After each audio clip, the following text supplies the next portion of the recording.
இப்போ நீங்கள் பார்த்துக்கிட்டு இருக்கிறது காயின் பேஸ்ட் ஆர்ஓ பிளான்ட்டு. வெளியில் ரா வாட்டர் டேங்க்கில் இருந்து உள்ளே சப்ளை எடுத்து தனி ரூம் எடுத்து அது உள்ளே வந்து பார்த்தீங்கன்னா 1000 லிட்ரு பிளான்ட் இருக்குது. இப்போ வந்து பார்த்தீங்கன்னா 1000 லிட்ரு ஆர்ஓ பிளான்ட்டு இது. இது லயன் வந்து வெளியிலேருந்து வந்திருக்கிறது உங்களுக்கு தெரியும். இதில் வந்து பார்த்தோம்னா நீட்டாக கிளியராக வந்து ரெடி பண்ணியிருக்கோம்.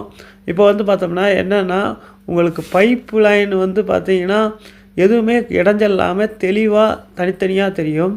பிளான்ட்டையும் பாருங்கள் 1 இன்ச்சு எஸ்எஸ் பைப்பை போட்டு உங்களுக்கு வந்து தெளிவாக வந்து ரெடி பண்ணியிருக்கு. இப்போ வந்து பார்த்தீங்கன்னா இதில் வந்து பார்த்தீங்கன்னா மெம்பரன் வந்து 1000 லிட்டர் மெம்பரன் வரும். இப்போ லைனிங்கும் பார்த்தோம்னா கிளியராக இருக்கும். எந்த ஒரு குழப்பமும் இருக்காது. ஆக்சுவலாக வந்து பார்த்தீங்கன்னா எந்த ஒரு டிஸ்டர்பன்ஸும் இல்லாமல் நீட்டாக இருக்கும். இதில் வந்து ஆன்டிஸ்கலண்ட்டு இதுவும் கொடுத்துருக்கறனால உங்களுக்கு வந்து சோக் ஆகிறதுக்கு இதெல்லாம் வாய்ப்பு இல்லை. அப்புறம் வந்து பார்த்திங்கன்னா பேனலு இனிஷியேட்டிவ் பேனல் இருக்குது. ஃப்ளோ மீட்ரு எல்லாமே வந்து பார்த்திங்கனாலே தெரியும். நல்லா தனித்தனியாக தெளிவாக வந்து இருக்கிறத பார்த்துக்கிட்டு இருப்பீங்க.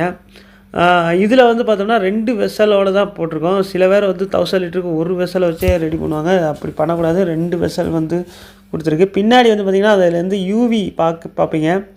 அந்த யூவி பின்னாடி காட்டுறது எதுக்குன்னா இப்போ இருங்க பின்னாடி காட்டுவோம். வந்து பார்த்திங்கன்னா இப்போ வெசலை பார்த்துட்டு நீங்கள் அதில் பம்பு எல்லாம் பார்த்துட்டு இல்லை சொல்லாடி சுவிட்ச் எல்லாமே இருக்குது. இதில் வந்து பார்த்தோம்னா மேலே வந்து பார்த்தோம்னா யூவி இருக்கிறத பார்ப்பீங்க. இப்போ வந்து இந்த யூவி வந்து பார்த்தோம்னா அந்த பைப் மாதிரி இருக்குது பார்த்தீங்களா, அந்த யூவி சில்வர் பைப்பு யூவி கொடுக்கும்போது தண்ணியில் உள்ள கிருமிகள் வந்து இதாயிரும். இது நல்லா பவர்ஃபுல்லான யூவி. அப்புறம் வந்து பார்த்தோம்னா எஸ்எஸ் ட்ரீட்டட் வாட்டர் டேங்க்கு எஸ்எஸ் டேங்க்கு தான் இருக்கும். இதில் வந்து லைனிங்கே தெளிவாக நம்ம பண்ணி கொடுத்துருக்கோம். லைனிங் வந்து எந்த ப்ராப்ளமும் இருக்காது. எதுவும் ஷார்ட்டேஜ் ஆகிறதுக்கு எதுக்குமே வந்து பார்த்தோம்னா இதாக இருக்காது. லைனிங்கு க்ரௌண்டில் எல்லாமே பார்த்திங்கன்னா இது வந்து ட்ரீட்டட் வாட்டரில் வந்து ஒரு பைப் எடுத்து அதில் ஒரு ஃபில்ட்ரு போட்டிருக்கோம். ஏன்னா டேங்கில் எதுவும் தூசி இருந்தாலும் அதுவும் ஃபில்ட்ரு ஆகி அப்புறம் வந்து வெளியில் வருது. வெளியில் எங்கே கொண்டு வரணும்னா அந்த காயின் பாக்ஸுக்கு நம்ம அப்படியே லைன் இழுத்து அதில் வந்து எஸ்பி வால்வு சென்சார் சுவிட்சு இது வந்து சென்சார் சுவிட்சு. இது மூலமாக தான் எத்தனை லிட்ரு போகிறது அப்படிங்கிறது கணக்குறது. இது வந்து அப்படியே போய் உங்களுக்கு வந்து இந்த காயின் பேஸ்டு அந்த காயின் பாக்ஸு இந்த காயின் பாக்ஸில் தான் இப்போ இதாகுது. இதில் வந்து காயின் போட்டோம்னா இப்போ ஒரு 5 ரூபா காயின் போட்டோம்னா 20 லிட்டர் தண்ணி வர மாதிரி செட் பண்ணலாம்.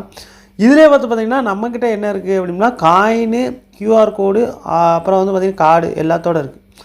கியூஆர் கோடு இப்போ வந்து யார் காயின் வச்சா கியூஆர் கோட்லேயே ஜிபேயும் பண்ணிக்கலாம். அது மாதிரி கார்டு கொடுக்குறோம். கார்டு வந்து பார்த்திங்கன்னா மந்த்லி மெம்பர்ஷிப் சேர்த்துக்கலாம். உங்கள் ஊரில் எல்லாம் மாதம் ரீசார்ஜ் பண்ணுற மாதிரி மாதம் இத்தனை லிட்ரு அப்படின்னு ஒரு கார்டு செட் பண்ணி நம்ம வாங்கிக்கலாம்.